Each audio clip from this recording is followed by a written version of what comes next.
La dernière année de pandémie a eu un effet majeur sur l'ensemble de la population, particulièrement sur la santé mentale des travailleurs et on l'oublie souvent sur la santé mentale des gestionnaires et des chefs d'entreprise. Le nombre de congés pour maladies liées à la santé psychologique a bondi, a vraiment augmenté et l'accès aux services est souvent compliqué. Pour nous en parler aujourd'hui, j'accueille M. Hugo Lambert, formateur, conférencier, consultant et intervenant psychosocial auprès des individus et des entreprises. Bonjour Hugo. Bonjour Sandra. Hugo, premièrement, quand on parle de santé mentale ou psychologique des gens, qu'est-ce que ça veut dire exactement? Dans le fond, c'est quoi la santé mentale? C'est notre bien-être psychique. C'est vraiment notre santé psychologique, notre santé cognitive. C'est comment on fait face aux événements de la vie, comment on gère nos émotions, nos pensées, puis ce qui mène à nos comportements, comment on gère nos comportements aussi dans la situation. Dans le contexte présentement, tout ce qui est anxiété, stress, dépression, c'est exacerbé avec la pandémie, tu l'as dit en entrée de jeu. Mais cette santé mentale-là est super importante pour l'ensemble des entrepreneurs et des gestionnaires qui sont les leaders et qui sont le support aussi aux équipes de travail souvent.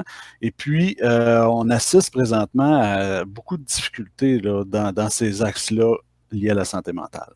Une fatigue, hein? Une Mhm. fatigue, un épuisement psychologique, un épuisement mental de nos entrepreneurs et des gestionnaires qui doivent continuellement s'adapter.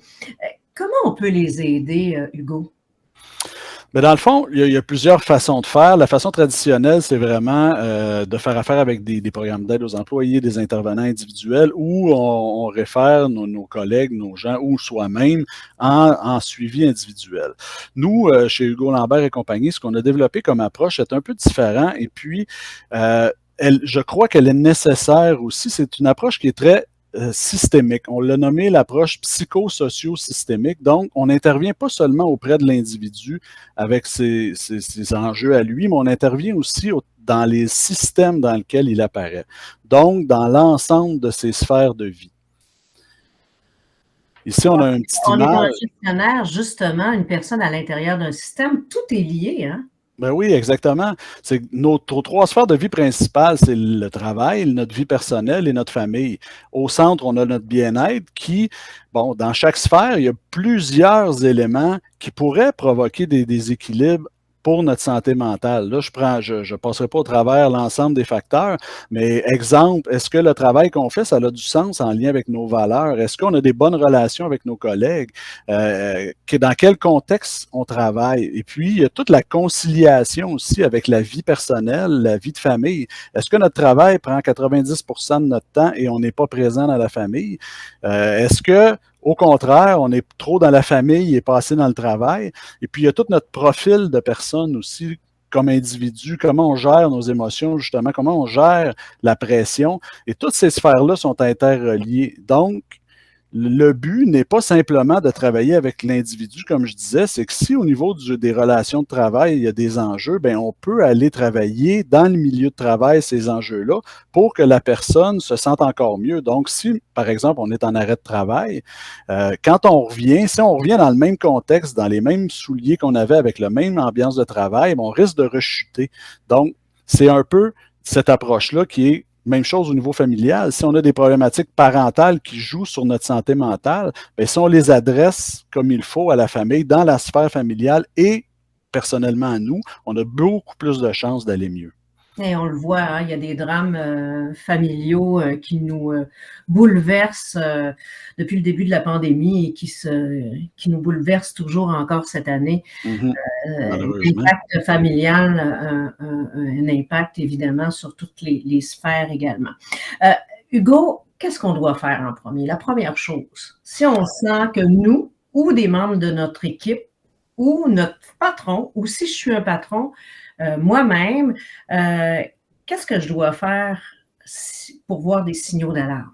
Ben, tu sais, il y a deux axes dans le fond dans l'intervention. Tu as la prévention et tu as le traitement. Tu sais, la prévention dans le milieu de travail, c'est vraiment d'être à l'affût de qu'est-ce qui est une atteinte à notre santé mentale. Tu sais, perte d'énergie, de concentration, d'absentéisme au travail, tout bon, l'aspect émotif, on pleure beaucoup, on est émotif. Bon, il faut être capable d'identifier ça, mais l'important, c'est d'en parler. Donc, d'ouvrir à ces équipes de travail c'est quoi la santé mentale, l'importance qu'on y accorde, de donner une porte ouverte aussi pour enlever les préjugés par rapport à la santé mentale.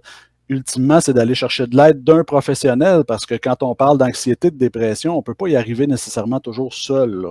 Donc, c'est d'aller chercher des consultants comme nous ou des intervenants, des psychologues industriels. Moi, je crois qu'il y a un gros travail de prévention et de sensibilisation des milieux de travail à faire au niveau de la santé mentale présentement parce que ça a un impact au niveau de plein d'aspects, dont la rentabilité de l'entreprise aussi. Là. Hugo Lambert, merci beaucoup. Peut-être rappeler votre site internet hugolambertetsi.ca si on veut aller voir quelle approche vous faites et avoir quelques trucs pour s'aider. Merci beaucoup, Hugo, de nous éclairer et on va tenter de garder le moral, c'est important, la vie est belle et ça se poursuit donc dans une prochaine chronique qui traitera notamment d'anxiété. Merci. Ne restez pas seul.